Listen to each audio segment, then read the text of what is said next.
Continuamos a nossa fala, o nosso tempo juntos aprendendo um pouco mais sobre a cultura do Reino de Deus, baseados no Sermão do Monte. Lembre que o Sermão do Monte equivale à lei no Antigo Testamento. Jesus, como o profeta perfeito, onde Moisés era a imagem, era a representação do próprio Jesus. Agora não precisamos mais de Moisés, não precisamos mais nos basear tanto na lei do Antigo Testamento. Por quê? A lei por um acaso foi abolida? Claro que não. O próprio Jesus diz que eu não vim para abolir a lei. E no Sermão do Monte, ele esmiuça essa lei, ele destrincha a lei de Deus para nós. Ele mostra que a lei de Deus é, na verdade, a revelação do amor. E o amor é para sempre. A lei, naquele formato de 10 mandamentos, ela pode não ser para sempre, pelo menos não daquela forma, daquele jeito. Mas na sua essência, ela é eterna, porque ela é a revelação do amor de Deus. E Jesus traz para nós, no Novo Testamento, é claro, ele traz para nós essa descoberta da lei, o amor de Deus, a cultura do reino do Senhor Jesus. E isto sim é para sempre. Ele nos ensina o que é sermos discípulos do Senhor Jesus, discípulos do reino de Deus. Discípulo é aquele que aprende e ensina. Em outras palavras, ele ouve e ele coloca em prática. Ele ouve no sentido de abrir o coração e receber essa lei, receber esses ensinamentos, ouvir, colocar para dentro e passar para outros. Não simplesmente passar, mas modelar para outros. Isto é ser discípulo de Jesus. Esta é a manifestação da lei de Deus em nós, da cultura do reino de Deus, do modo de fazer as coisas, do modo de respirar no reino de Deus. Nós respiramos o amor do Senhor. E vamos lembrar que a cultura do reino de Deus é, na verdade, uma maneira de viver contra a cultura deste mundo, contra a cultura deste século, como diz a Bíblia, né? Porque no reino de Deus, meus irmãos, existe um Senhor. E este Senhor, ele lida com as intenções dos nossos corações. Ele lida com os nossos desejos, com a nossa vontade. E nós, como discípulos de Jesus, estamos numa caminhada, numa jornada, onde nós aprendemos a desejar aquilo que ele deseja. Nós aprendemos a amar aquilo que o nosso Senhor ama. Gente, é mais ou menos assim. Eu não gosto de beterraba, mas beterraba é bom para mim. Beterraba é bom para minha saúde. Beterraba vai me fazer bem. Então, eu aprendo a gostar de beterraba. Um exemplo bobo, né? Mas para a gente entender o que significa aprender a amar, aprender a desejar, aprender a gostar daquilo que o nosso Senhor ama, aquilo que o nosso Senhor deseja, aquilo que o nosso Senhor gosta. Então, este é o reino de Deus. É fácil? Não. Mas ninguém disse que seria fácil, né? Ninguém prometeu que seria mamão com açúcar. O reino de Deus é uma jornada, é uma escola. Por isso a Bíblia fala que o caminho para esse reino, ou o caminho dentro deste reino, é estreito.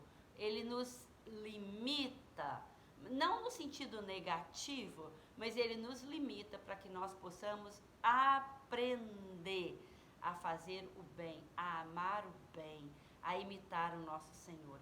Ele nos limita para nos mostrar que o amor sim tem limites. Por que o amor tem limites? Porque o amor foca no outro, no próximo. E Jesus fala sobre isso em Mateus 5, 21 a 24, nos diz o seguinte: vocês ouviram o que foi dito aos antigos, e ainda não mate, e ainda quem matar estará sujeito a julgamento. Eu, porém, lhes digo que todo aquele que se irá contra o seu irmão estará sujeito a julgamento. E quem insultar a seu irmão estará sujeito a julgamento do tribunal de Deus, né? Tribunal da vida.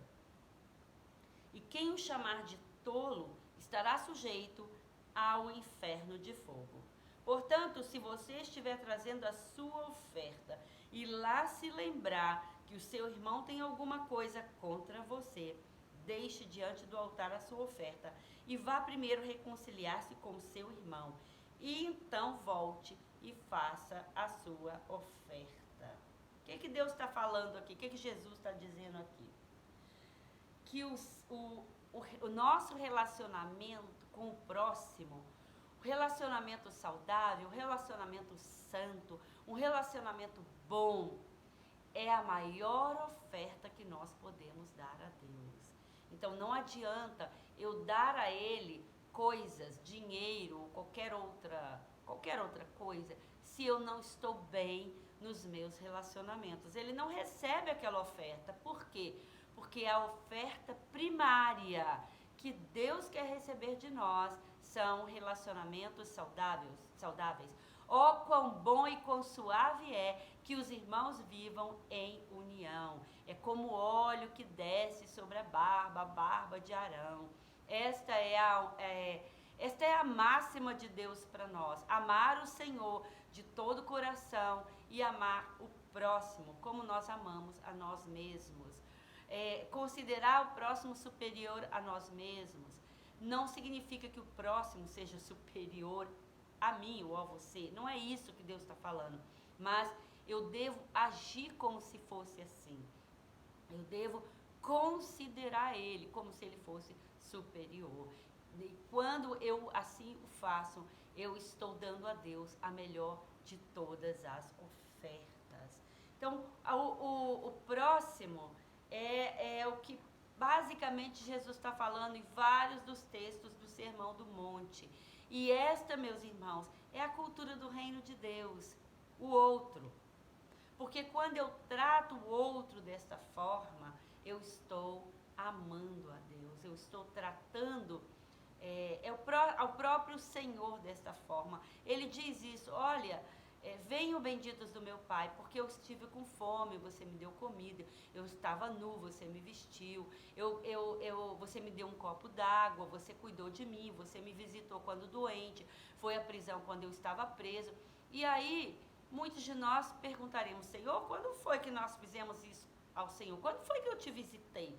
Quando foi que eu te dei um copo d'água? Quando foi que eu tratei o Senhor desta forma? E ele diz o quê? Quando você fez a qualquer um desses pequeninos, eu recebi.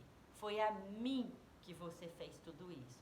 Então, tem muitos textos e Jesus fala, né? A palavra mostra isso de maneiras diferentes para a gente entender mesmo. Até aquele que passa correndo possa entender o coração de Deus, possa entender o que é que Deus ama. Deus ama os seres humanos, Deus ama o nosso próximo. E este é basicamente o Sermão do Monte, o que Jesus estava nos ensinando ali, né? Ensinando para nós como se vive na cultura do reino de Deus. E uma das áreas que Jesus nos mostra no Sermão do Monte, né? Ensinando para a gente a viver a cultura do reino de Deus, ele fala muito sobre renúncia. Ele diz que para sermos discípulos, né, nós precisamos o quê? Aprender a renunciar. Por quê? Para ser digno dele, para ser digno de ser discípulo, nós temos que renunciar a pai, mãe, irmão, irmã, né? Família. Está dizendo que a gente tem que abandonar a família de sangue? Claro que não. Que a gente tem que deixar de amar? Também não é isso que ele está dizendo. O que ele está dizendo é que nós temos que amar ao Senhor de uma forma tão grandiosa, acima de tudo e todos, que o amor que nós temos por nossa família e aqui na terra, ele parece muito pequeno comparado a esse grande amor que nós temos pelo Senhor Jesus. E no final das contas, quem é a nossa família? É aquele que faz a vontade do Senhor, né? Porque daqui a 10 milhões de anos, provavelmente, a gente não vai lembrar muito dos familiares de sangue, né? E a gente não sabe com certeza essas coisas, mas tudo indica que diante da glória do Senhor, diante da eternidade, nossa perspectiva, ela vai ser tão maior que nossa família, de fato, serão aqueles que fazem a vontade do Senhor e aqueles que estarão na eternidade conosco, né? Então, a renúncia, ela é vital no reino de Deus. Mateus, no livro de Mateus, o Senhor fala que é melhor sofrer o dano do que ir para o inferno inteiro. Quando ele diz assim, se a sua mão direita ou se qualquer parte do seu corpo fizer você pecar, ou o seu olho fizer você pecar, arranque-o, lance-o fora, porque é melhor chegar inteiro no reino dos céus, chegar faltando no reino dos céus, do que ir inteiro para o inferno. O que ele está dizendo, Jesus está dizendo? Ele não está falando que literalmente a gente vai arrancar a mão, o olho, nada disso. Mas ele está dizendo que é melhor sofrer o dano, é melhor renunciar, é melhor sofrer a perda do que ir inteiro para o inferno. Então, essa é a palavra do Senhor para nós no Sermão do Monte. Renuncia. Aprenda a renunciar. Aprenda a perder alguma coisa, ou até muita coisa, mas ficar inteiro na sua alma, ficar inteiro no seu espírito, ter a paz de Cristo dentro de você. A renúncia é vital para sermos discípulos de Jesus. Eu não conheço um discípulo de Jesus que não tem que renunciar todos os dias alguma coisa, não tem que renunciar a algum privilégio, algum benefício. Às vezes a gente tem que renunciar à própria reputação, né? A reputação, a nossa reputação diante de Deus tem que ser como nós temos que ter essa atitude. Minha reputação pode até ser lixo, pode até ser perda. Pessoas podem pensar mal de mim e às vezes aquilo não é a verdade, mas eu tenho que aprender a sofrer o dano. Muitas das vezes é melhor, deixa para lá, deixa ele pensar isso de mim, deixa ele me enxergar desta forma, contanto que o Senhor Jesus me veja da maneira correta, contanto que eu esteja aprendendo a ser como meu mestre. E o Senhor Jesus teve a sua reputação manchada em muitas áreas, né? Em muitos momentos da sua vida aqui. A sua própria família teve a reputação manchada, sua mãe teve a reputação manchada, mas isso não é a coisa mais importante.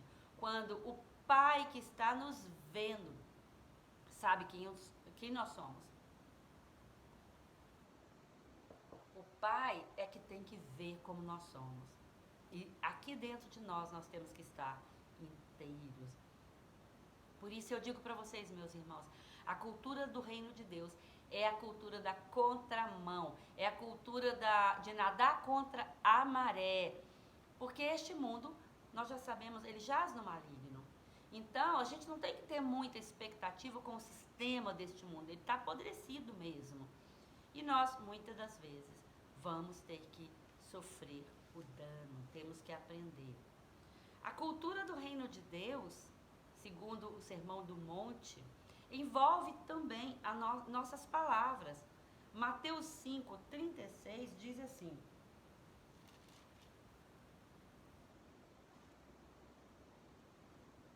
não jure pela sua cabeça, porque você não pode fazer com que um só cabelo fique branco ou preto, pelo menos não naturalmente, né?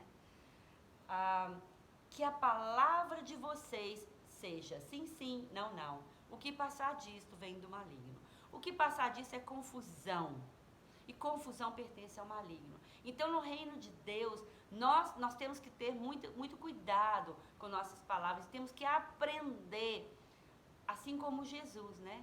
Nós temos que aprender a ser como Ele e fazer bom uso das nossas palavras, santificar a nossa boca, santificar as nossas palavras. Sim, sim, não, não. Por quê? Porque nossas palavras nos afetam, mas elas não somente me afetam. As minhas palavras principalmente afetam as outras pessoas. Por isso que a Bíblia ensina, não jure. Não crie expectativas nas outras pessoas a seu respeito. Não diminua as pessoas também com aquilo que você fala, porque nós prejudicamos o outro, especialmente o irmão que é mais fraco na fé, que é novo espiritualmente, neófito. Nós prejudicamos, nós ferimos o outro com nossas palavras se não vigiarmos, se não tomarmos cuidado. Nossas palavras precisam ser maduras e também nós temos, graças a Deus, o poder de, com as nossas palavras, afirmar o irmão, construir, levantar, confortar, né? Então, nossas palavras têm o poder de prejudicar, mas também o poder de levantar. E nós temos que levantar o outro. É muito, muito importante para Deus que nós façamos isso. Porque, como eu disse no início, a cultura do reino de Deus é focalizada, o foco é o outro, o próximo, né? A pessoa que está ao nosso redor, aquele que nós temos contato. Nós não temos responsabilidade pelo mundo inteiro, mas por aqueles que estão perto de nós, aquele que nós podemos tocar com nossas mãos, com as nossas palavras, com aquilo que nós somos. O Sermão do Monte, a cultura do reino de Deus, a lei, né? O amor de Deus, tudo isso, gente, são maneiras diferentes de falar a mesma coisa, para que fique muito claro para nós. Deus é muito didático, Ele é um mestre, né? O Senhor Jesus é um mestre perfeito. Então, Ele nos ensina, e a própria palavra como um todo, nos ensina, usando linguagem diferente, usando muitos sinônimos, muitas alegorias, muitas analogias, né? Desenhos e etc., para que nós possamos, de fato, aprender. Qualquer um, até aquele que passa correndo, já falei, pode ler, pode compreender. Até aquele que não tem muito conhecimento, muita clareza, muito estudo, não precisa disso, né? Não precisa disso para entender o Senhor Jesus, a palavra dele. Nós entendemos com o nosso espírito, com a nossa alma, com as nossas percepções, né? Não é com o nosso intelecto simplesmente. Nosso intelecto é até a menor coisa neste processo. Graças a Deus. A palavra do Senhor é para todos nós. E um outro aspecto que Jesus fala muito aqui nessa passagem de Mateus, ele enfatiza misericórdia. Ainda no capítulo 5, no versículo 38, ele diz: vocês ouviram o que foi dito, olho por olho, dente por dente. Aonde que foi dito isso?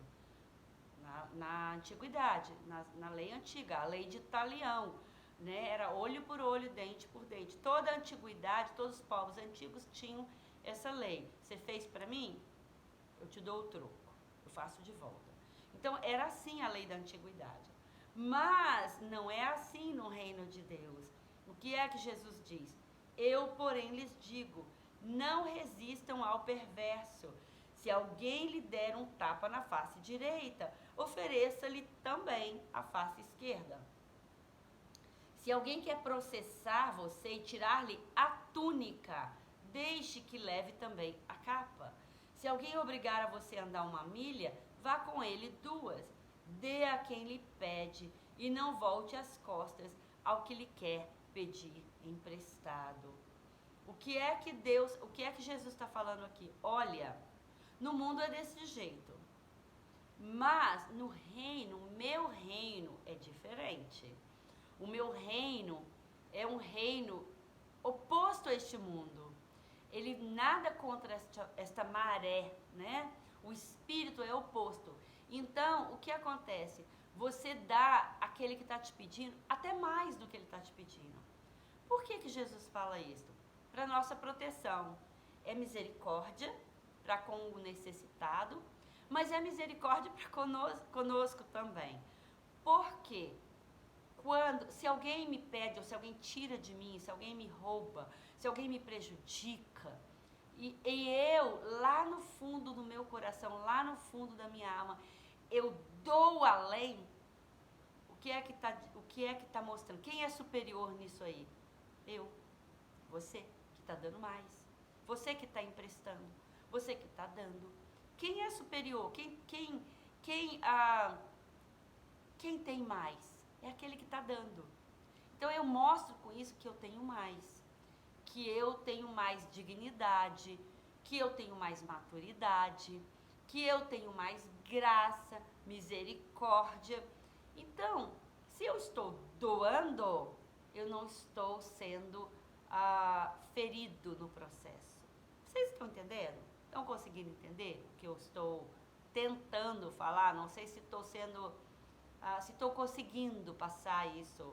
Mas quando eu dou, eu me coloco, a própria circunstância me coloca como superior, como acima. Não é superior que eu tenho mais valor, não é nada disso, mas mais maduro. Eu sou o pai ou a mãe neste processo.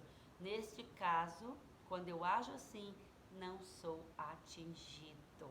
A pessoa que me ofende, a pessoa que está tirando de mim, ou ela pensa que está tirando de mim, ela está tirando no máximo alguma coisa material. Ou ela no máximo me feriu, me bateu aqui no rosto, mas o que é isso? É nada. Ela não feriu a minha alma. Ela não tirou a integridade do meu espírito. Então eu consigo atravessar essa situação que eu esteja por um acaso passando, ou essa ofensa que a pessoa está me fazendo, eu consigo atravessar isto íntegra, né? Saio do outro lado inteiro. Nada daquilo me atingiu. Levou uma capa, machucou um pouquinho o meu rosto, ele ficou vermelho, me xingou, falou umas besteiras, extravasou a sua raiva, a sua frustração contra mim, mas aquilo não entrou.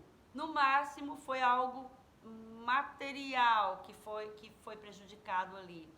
E eu saio do outro lado maior do que eu entrei, mais dignificada ainda, porque eu aprendi algumas lições, eu cresci, eu superei a situação, eu saí mais parecida com Jesus.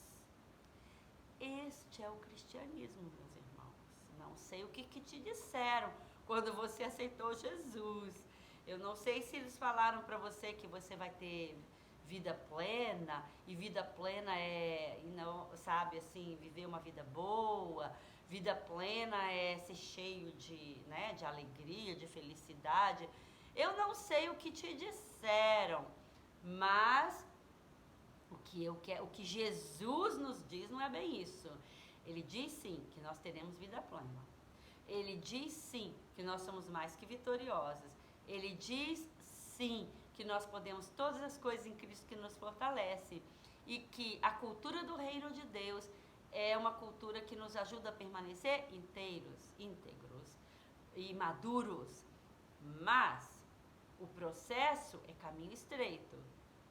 É caminho que nos limita, que nos coloca no nosso lugar. Nós não temos espaço para fazer o que nós queremos, o que a nossa carne quer, o que a nossa carne deseja. Este é o caminho que leva à perdição. É o caminho largo. O caminho estreito é ensinamento, é aprendizado todos os dias. É Jesus nos colocando no nosso lugar. Todos os dias nós temos que aprender a sermos humildes, a sermos pequenos. Porque quem nos faz grande, quem nos dá esse crescimento e nos engrandece é o Senhor Jesus. Nós, não, pelo contrário, nós temos que nos diminuir. Convém que ele cresça e que diminua eu. Este é o reino de Deus. É um reino de misericórdia. É um reino que tem um olhar para o outro. É o reino onde nós aprendemos com o nosso Senhor, que faz o sol nascer sobre bons e maus, justos e injustos. É assim que nós devemos ser também. Ah, a gente já chegou lá? Não, e eu falo isso sempre, né? Estou sempre repetindo isso. Para entrar dentro da gente, é um processo. Desculpa. É um processo, meus irmãos. É uma caminhada. No entanto, é muito bom olhar para trás e pensar assim: hoje eu aprendi mais, eu sei mais, eu cresci mais do que ontem, do que anos atrás. Eu estou no caminho da perfeição. Eu estou no caminho onde eu vou crescer e até onde o sol vai brilhar na minha vida mais e mais, até chegar a ser dia perfeito, até que eu seja como meu Senhor. Enquanto eu não chego lá, eu estou dando um passo de cada vez. E isso enche o nosso coração de alegria, enche o coração do nosso Senhor também, né? Ele se alegra em nós, ele tem prazer em nós, quando nós caminhamos e damos esse passo de cada vez, né? Estamos mais hoje do que éramos ontem. Por isso aqui no próprio texto de Mateus 5:48, diz assim: portanto, sejam perfeitos, como é perfeito o Pai de vocês que está nos céus. Ou seja, nós vamos em direção à perfeição e a sermos parecidos com o Pai que está no céu. Esse Pai que é o quê? Que renunciou, porque ele renunciou ao seu próprio filho. E Jesus renunciou a si mesmo, vindo aqui morrer por nós, né? Não apenas morrer, mas viver por nós. Então, a renúncia, ele nos ensinou a medirmos as nossas palavras, né? Como já falei, e o próprio Jesus deu exemplo disso. Ele nos ensinou a sermos misericordiosos, porque o próprio Jesus o foi e o é. Isso é parte da cultura do reino de Deus. É algo que nós temos que... São elementos que nós vamos aprendendo para sermos verdadeiros discípulos do Senhor Jesus. E nos certificarmos de que nós estamos caminhando, fazendo uma jornada no caminho estreito, no caminho que leva à salvação. E a Bíblia diz que não são muitos os que tomam esse caminho, não são muitos, né? Considerando o todo. E quando nós somos aperfeiçoados assim, quando nós estamos caminhando nessa direção, a Bíblia diz o quê? Que nós estamos aprendendo com Jesus a sermos perfeitos, como é o Pai Celeste. E isto nos insere na cultura do reino de Deus. Isso a partir de quê? A partir dos nossos relacionamentos. Em outras palavras, resumindo tudo que eu falei, é o quê? Os nossos relacionamentos nos aperfeiçoam e nos fazem parecidos com o nosso Pai, parecidos com Jesus Cristo, o nosso irmão mais velho, aquele que veio e deu exemplo com a própria vida. O Pai que é perfeito deu tudo. Jesus Cristo, seu único filho, ele deu tudo. Jesus Cristo que é perfeito, ele também deu tudo, porque ele deu a própria vida. O Espírito Santo que é perfeito também deu tudo, porque ele renunciou e ele se diminuiu para habitar dentro de nós, para garantir que nós sejamos aperfeiçoados à imagem de Cristo. O Espírito Santo, ele levanta Cristo, levanta Jesus para nos ensinar, nos aperfeiçoar dia a dia. Está conosco e ele estará conosco até o dia em que ele vai nos levar, nos apresentar a Jesus Cristo como noiva perfeita, sem mácula e sem ruga, a igreja do Senhor. Então, meus irmãos, alegremo-nos. Nós temos motivo para ter muita, muita esperança, porque estamos inseridos no reino onde a cultura dele, o Espírito Santo, está nos ensinando a cada dia, para que nós saibamos viver no reino de Deus, para que nós saibamos nos mover, agir dentro dessa cultura e sermos vitoriosos no final de tudo. Vitoriosos. Não apenas no final de tudo, mas cada dia um pouquinho mais parecidos com Jesus. Deus abençoe, meus irmãos, e até a próxima semana.